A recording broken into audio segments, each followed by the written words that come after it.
বন্ধুরা, সবাইকে স্বাগতম জানাই মুশফিক অর্গানিক গার্ডেনে।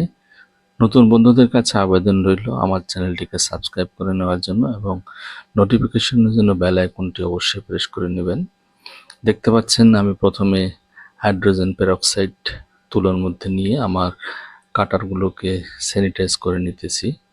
আজকে আমি আম গাছের প্রুনিং করব, যেহেতু আমার এই গাছের আমগুলো সব হারভেস্টিং করে নিয়েছি।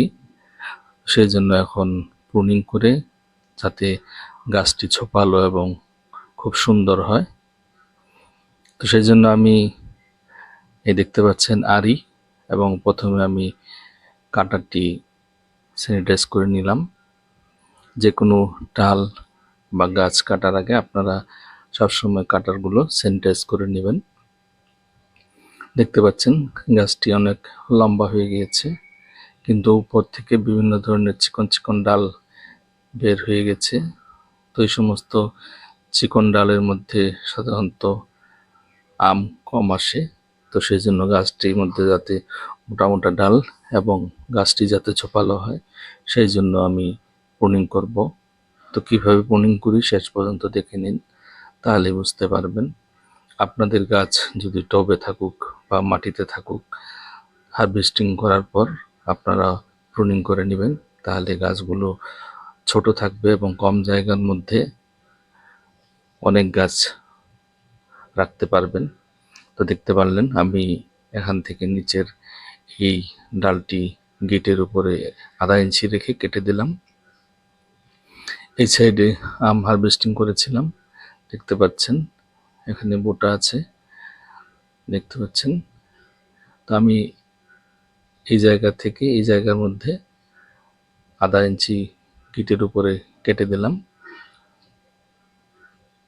তো এইভাবে আপনারাও নিচের অংশগুলো এইভাবে কেটে দিবেন, কারণ যে সমস্ত চিকন চিকন ডাল আছে সেই সমস্ত ডালের মধ্যে সাধারণত আম খুব কম হয়।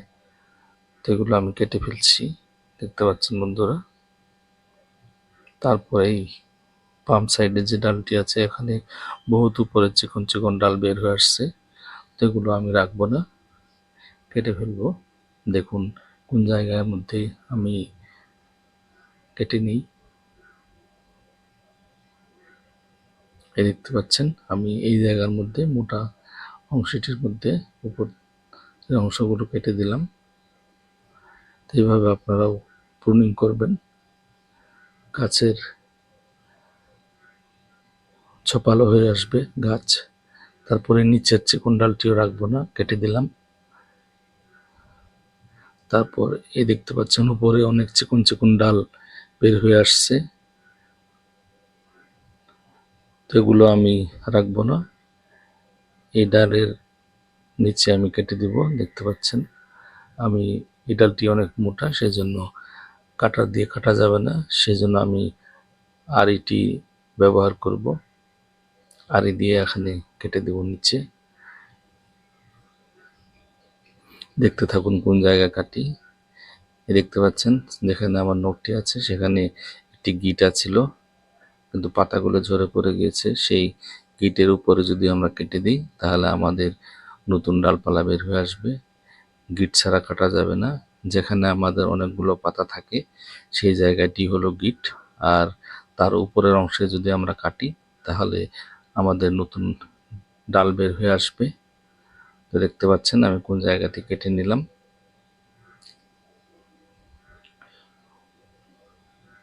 তো এখানে একটু কাটতে তাড়া হয়ে গেল, সবগুলো আমি এখন মিলিয়ে নিচ্ছি। আর সবগুলো ডাল আমি তেঁচড়া করে কেটে নিলাম, দেখতে পাচ্ছেন। তো তারপর আমি এই কাটা জায়গাগুলোর মধ্যে ফাঙ্গিসাইড, দেখতে পাচ্ছেন কপার অক্সিক্লোরাইড গ্রুপের ব্লাইটক্স, এটি আমি জলের মধ্যে একটু মিশিয়ে পেস্ট বানিয়ে নিই, প্রত্যেকটি কাটা জায়গার মধ্যে দিয়ে দেব। কারণ ফাঙ্গিসাইড যদি বা ছত্রাকনাশক যদি আমরা প্রয়োগ না করি, যেহেতু এখন বৃষ্টির সিজন, তাহলে আমাদের সেই কাটা জায়গাগুলোর মধ্যে ছত্রাকের আক্রমণ হয়ে যাবে, তখন আস্তে আস্তে আমাদের গাছগুলোর ক্ষতি হয়ে যাবে। বা হয়তো মারাও যেতে পারে গাছ। তো সেই জন্য আমাদেরকে ডাল যদি আমরা কাটি তাহলে অবশ্যই ছত্রাকনাশক ব্যবহার করব। বিশেষ করে যে কোনো ডাল কাটলে আপনারা কপার অক্সিক্লোরাইড গ্রুপের ছত্রাকনাশকটি প্রয়োগ করবেন বা ব্যবহার করবেন।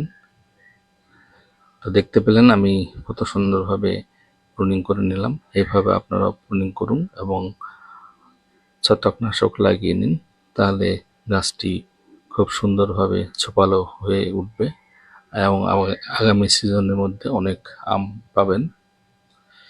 তো বন্ধুরা, আমার ভিডিওটি কেমন লাগলো কমেন্টসের মাধ্যমে জানাবেন। দেখতে পাচ্ছেন এখন গাছটি কত সুন্দর দেখা যেতেছে। ভিডিওটি কেমন লাগলো কমেন্টসের মাধ্যমে জানাবেন। সবাইকে ধন্যবাদ জানাই ভিডিওটি এখানেই শেষ করে দিলাম।